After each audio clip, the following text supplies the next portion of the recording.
Bab 22. Benih-benih spiritual. Pengantar Bab 22. Dalam pelajaran Bab 22 ini, Anda akan mengetahui bahwa pikiran adalah benih-benih spiritual. Bila ditanam di pikiran bawah sadar, benih ini cenderung bertunas dan bertumbuh. Namun sayangnya, seringkali buahnya tidak sesuai dengan kesukaan kita. Berbagai jenis peradangan, kelumpuhan, kegugupan, dan kondisi berpenyakit umumnya adalah manifestasi dari rasa takut, cemas, susah, khawatir, iri, benci, dan pikiran sejenisnya. Proses kehidupan dijalankan oleh dua metode yang terpisah. Pertama, menyerap dan menggunakan bahan bergizi yang diperlukan untuk membangun sel. Yang kedua, mengurai dan mengeluarkan bahan-bahan sisa. Semua kehidupan bergantung pada aktivitas konstruktif dan destruktif ini, karena hanya makanan, air, dan udara yang dibutuhkan untuk konstruksi sel. Urusan memperpanjang usia hidup tampaknya bukanlah hal yang amat sulit. Mungkin aneh bila dikatakan bahwa aktivitas kedua atau aktivitas destruktiflah yang merupakan penyebab semua penyakit. Dengan hanya sedikit perkecualian, bahan-bahan sisa menumpuk dan menjenuhkan jaringan sehingga menyebabkan keracunan yang bisa mencakup sebagian atau umum. Bila keracunannya hanya sebagian, gangguannya mungkin bersifat lokal. Bila umum, gangguannya akan mempengaruhi seluruh sistem. Maka, masalah yang kita hadapi untuk menyembuhkan penyakit adalah meningkatkan aliran masuk dan distribusi energi vital ke seluruh sistem. Hal ini hanya bisa dilakukan dengan cara menghilangkan pikiran rasa takut, cemas, susah, khawatir, iri, benci, dan setiap pikiran destruktif lainnya yang cenderung merusak dan menghancurkan saraf, serta kelenjar yang mengendalikan pembuangan dan pembersihan bahan-bahan racun dan sisa. Makanan bergizi dan tonik penguat tidak bisa memberikan kehidupan, karena hanya merupakan manifestasi kehidupan sekunder. Manifestasi primer kehidupan dan bagaimana Anda berhubungan dengannya dijelaskan pada pelajaran bab ini. Saya merasa terhormat melampirkannya di sini. Materi bab 22. 1. Pengetahuan sungguh tak bernilai harganya. Dengan menerapkan pengetahuan, kita dapat merangkai masa depan kita seperti yang kita inginkan. Bila kita menyadari bahwa karakter kita sekarang, lingkungan kita sekarang, dan kemampuan kita sekarang, dan kondisi fisik kita sekarang, semuanya merupakan hasil dari metode berpikir di masa lampau, kita akan mulai memiliki konsep tentang nilai pengetahuan. 2. Jika kondisi kesehatan kita sekarang ini tidak seperti yang kita harapkan, periksalah metode berpikir kita. Marilah kita ingat bahwa setiap pemikiran menghasilkan kesan yang dipikirkan. Setiap kesan merupakan satu benih yang akan tertanam di dalam pikiran bawah sadar dan membentuk kecenderungan. Kecenderungan itu akan menarik pemikiran-pemikiran lain yang serupa.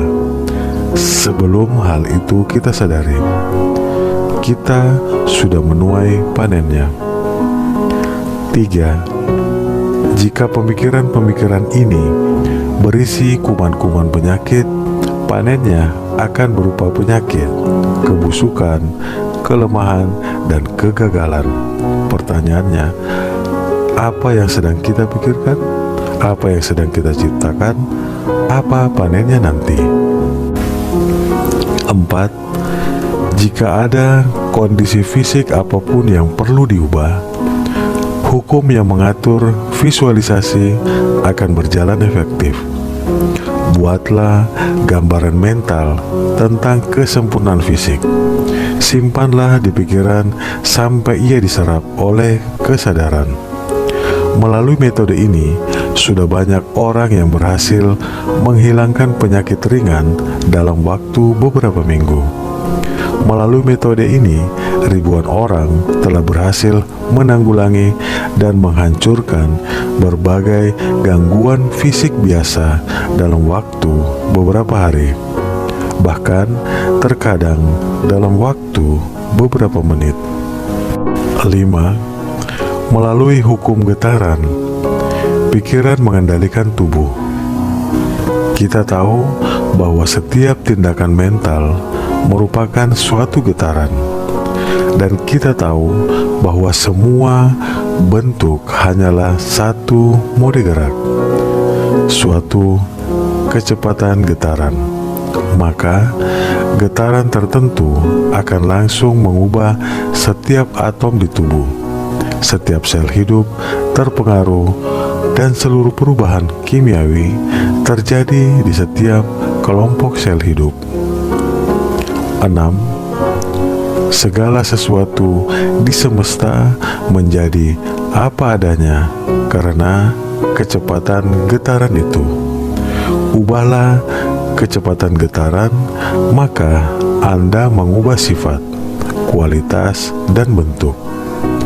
Panorama alam yang luas, baik yang terlihat maupun yang tidak terlihat, terus-menerus diubah dengan sekedar mengubah kecepatan getaran.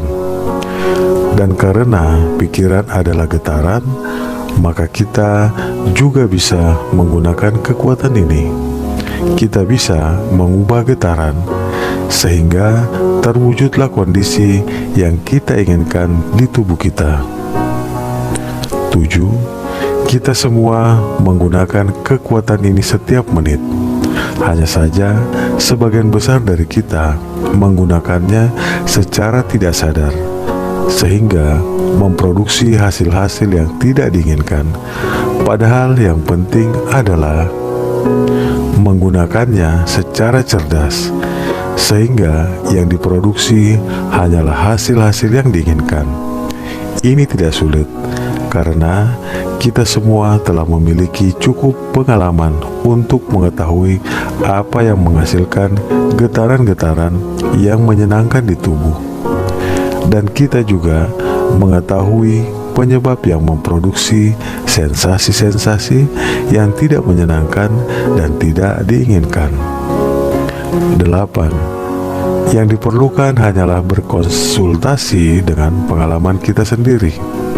Jika pikiran kita sudah dibuat gembira, progresif, konstruktif, berani, agung, baik, atau apapun lainnya yang diinginkan, berarti kita sudah menggerakkan getaran-getaran yang menimbulkan hasil-hasil tertentu. Bila pikiran kita dipenuhi rasa dengki, benci, iri hati, suka mengkritik, atau 1001 bentuk ketidakselarasan lainnya, berarti getaran-getaran tertentu sudah digerakkan untuk menimbulkan hasil-hasil lain yang berbeda sifatnya. Setiap kecepatan getaran ini, jika diteruskan, akan mengkristal di dalam bentuk. Di kasus pertama, hasilnya adalah kesehatan mental, moral, dan fisik. Namun, di kasus kedua, ketidakharmonisan dan penyakit. 9. Maka kita bisa memahami adanya kekuatan yang dimiliki pikiran atas tubuh. 10. Pikiran objektif mempunyai akibat-akibat tertentu di tubuh yang langsung dikenali. Bila seseorang mengatakan sesuatu yang Anda anggap lucu dan Anda tertawa, mungkin sampai seluruh tubuh Anda terguncang. Ini menunjukkan bahwa pikiran memiliki kendali atas otot tubuh Anda. Bila seseorang mengatakan sesuatu yang membangkitkan simpati Anda dan membuat Anda menangis, ini menunjukkan bahwa pikiran mengendalikan kelenjar tubuh Anda. Bila seseorang mengatakan sesuatu yang membuat Anda marah sehingga darah terpompa naik ke pipi Anda, ini menunjukkan bahwa pikiran mengendalikan sirkulasi darah Anda. Tetapi karena semua pengalaman ini adalah hasil tindakan pikiran objektif Anda atas tubuh, hasilnya hanya bersifat sementara yang segera berlalu dan kembali ke situasi sebelumnya. 11. Marilah kita lihat bagaimana berbedanya tindakan pikiran bawah sadar atas tubuh. Anda menderita luka. Ribuan sel lalu mulai bekerja untuk segera menyembuhkannya. Dalam waktu beberapa hari atau beberapa minggu, pekerjaannya selesai. Tulang Anda mungkin patah. Tidak ada ahli bedah di dunia yang bisa mengelas bagian-bagian itu menjadi satu. Ia mungkin mengatur patahan-patahan tulang itu, tetapi pikiran subjektif akan segera memulai proses menyatukan bagian-bagian itu. Dalam waktu singkat, tulang menjadi kokoh seperti sebelumnya.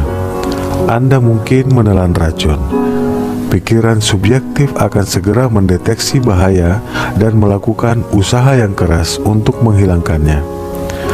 Anda mungkin terinfeksi kuman berbahaya.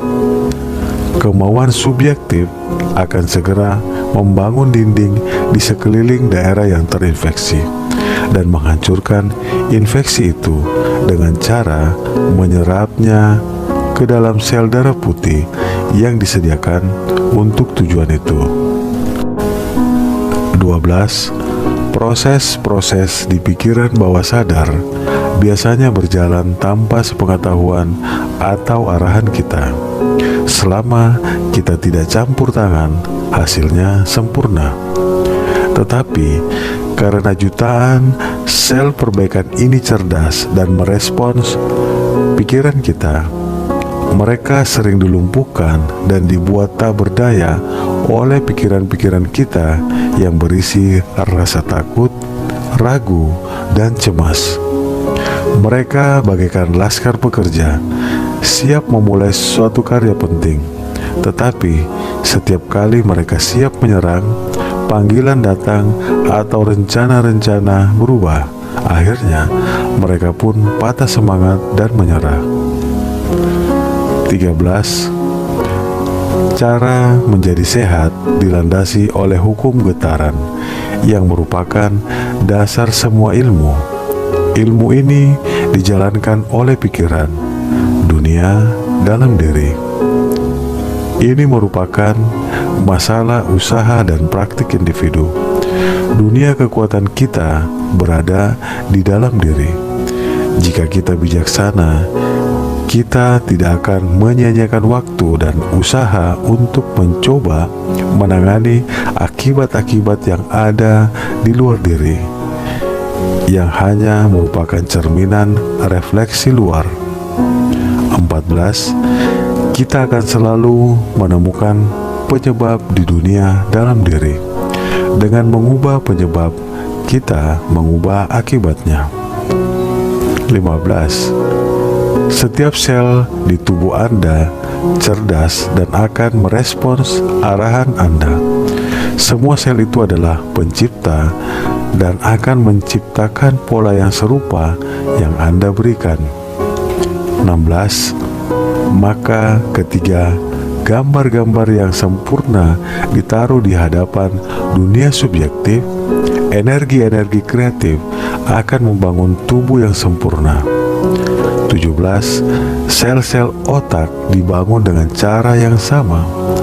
Kualitas otak diatur oleh keadaan pikiran atau sikap mental, sehingga jika sikap mental yang tidak diinginkan dibawa ke dunia subjektif, mereka kemudian akan ditransfer ke tubuh. Maka kita bisa melihat bahwa jika kita ingin tubuh kita memanifestasikan kesehatan, kekuatan, dan vitalitas, hal-hal inilah yang harus menjadi pikiran yang mendominasi. 18. Dengan demikian, kita tahu bahwa setiap elemen tubuh manusia adalah hasil dari kecepatan getaran. 19. Kita tahu bahwa tindakan mental adalah kecepatan getaran. 20. Kita tahu bahwa kecepatan getaran yang lebih tinggi mengatur, memodifikasi, mengendalikan, mengubah, atau menghancurkan kecepatan getaran yang lebih rendah. 21. Kita tahu bahwa kecepatan getaran diatur oleh karakter sel-sel otak. 22. Akhirnya kita tahu caranya menciptakan sel-sel otak ini. 23. Maka kita tahu caranya membuat perubahan fisik apapun yang kita inginkan.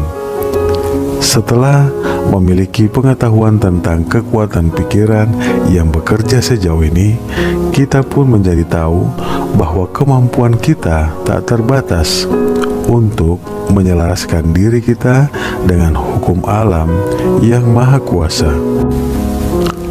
24. Pengaruh atau kendali atas tubuh oleh pikiran ini sudah makin dipahami secara umum.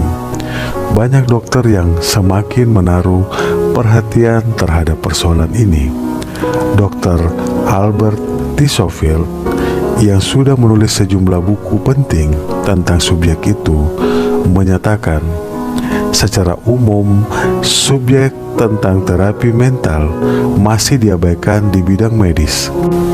Tidak ada referensi di dunia ilmu fisiologi tentang kekuatan pengendali pusat yang menguasai tubuh demi kebaikannya, dan kekuatan pikiran atas tubuh jarang dibicarakan. 25. Tak diragukan lagi, banyak dokter menangani penyakit-penyakit saraf fungsional secara baik dan bijaksana, tetapi yang menjadi persoalan adalah pengetahuan para dokter itu tidak diajarkan di sekolah, tidak dipelajari dari buku, karena sifatnya intuitif dan empiris atau pengalaman. 26. Padahal seharusnya tidak demikian. Kekuatan terapi mental seharusnya menjadi subjek pengajaran yang cermat, khusus, dan ilmiah di setiap sekolah kedokteran. Kita bisa mengetahui lebih mendalam tentang masalah salah pengobatan atau kekurangan pengobatan, dan menggambarkan hasil yang membawa malapetaka dari kasus-kasus yang terbengkalai. Tetapi tugas itu sungguh tidak menyenangkan. 27. Tidak ada keraguan bahwa beberapa pasien menyadari seberapa banyak mereka bisa membantu dirinya sendiri. Apa yang bisa dilakukan oleh pasien untuk dirinya sendiri, kekuatan-kekuatan yang bisa dia gerakkan belum diketahui. Kita cenderung percaya bahwa kekuatan-kekuatan itu jauh lebih besar daripada yang dibayangkan banyak orang, dan pasti akan digunakan lebih banyak lagi. Terapi-terapi mental bisa diarahkan oleh si pasien sendiri untuk menenangkan pikiran yang bergejolak dengan cara membangkitkan perasaan sukacita, harapan, keyakinan, dan cinta kasih dengan cara mensugesti motif untuk kegigihan melalui kerja mental yang teratur dengan mengalihkan pikiran dari masalah. 28. Untuk latihan Anda minggu ini, berkonsentrasilah pada baris-baris indah karya Tennyson.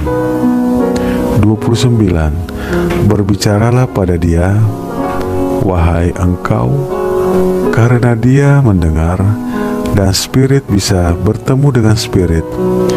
Dia lebih dekat daripada nafas dan lebih dekat dari tangan dan kaki. 30. Kemudian cobalah untuk menyadari bahwa ketika Anda benar-benar bicara kepadanya, Anda berhubungan dengan Yang Maha Kuasa. 31. Reaksi dan pengenalan kekuatan Yang Maha Ada ini akan dengan cepat menghancurkan setiap bentuk penyakit atau penderitaan apapun dan menggantinya dengan keselarasan dan kesempurnaan. Kemudian ingatlah bahwa ada orang-orang yang kelihatannya berpikir bahwa penyakit dan penderitaan dikirim oleh Tuhan.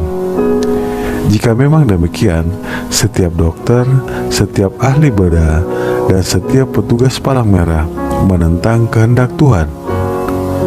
Jika memang demikian, rumah sakit dan sanatorium adalah tempat pemberontakan, alih-alih rumah pengasihan. Tentu saja, penalaran cepat menjelaskan bahwa itu omong kosong. Tetapi ada banyak orang yang masih memiliki pikiran itu. 32. Kemudian, biarkan pikiran merenungkan fakta bahwa sampai sekarang pun teologi tetap mencoba mengajarkan pencipta yang mustahil. Pencipta yang menciptakan makhluk hidup yang mampu berbuat dosa dan kemudian mengizinkan mereka selamanya dihukum atas dosa-dosa itu. Tentu saja hasil dari ketidaktahuan ini adalah terciptanya rasa takut alih-alih cinta kasih. 33. Anda pun makin memahami manusia ideal, manusia yang diciptakan selaras dengan Tuhan, dan Anda makin siap menyadari pikiran yang menjadi sumber segalanya, yang membentuk, menegakkan, mempertahankan, memulai, dan menciptakan semua yang ada.